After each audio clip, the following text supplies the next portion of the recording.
మనకి ఈ local governance అనేది ఎందుకు ఇంపార్టెంట్? ఎట్లా సహాయపడుతుంది? మనకి quite some time the problem was democratic decision making and representative democracy and approachable గా ఉండేది కాదు. There is the local problems we have here and then the approachability was somewhere here. A common man to even tell these are our problems, you had to cross some 1,000 hurdles in between.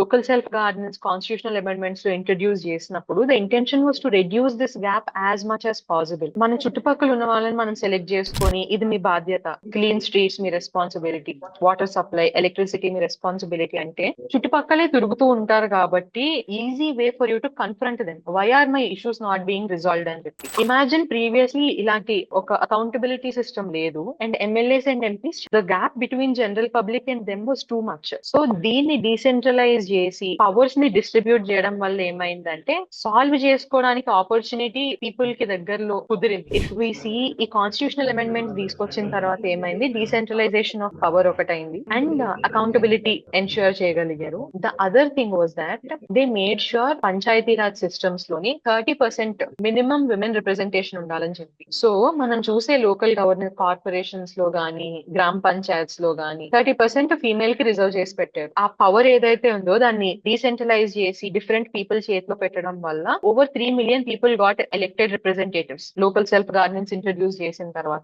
Imagine it is 3 million people more for people to approach and tell this is what our problem is. That is why local self governance is important. This is a very interesting topic and so much more content is going to come out. So we would love to know the audience's perspective. Meeremanuntunnaru? Please let us know in the comments below.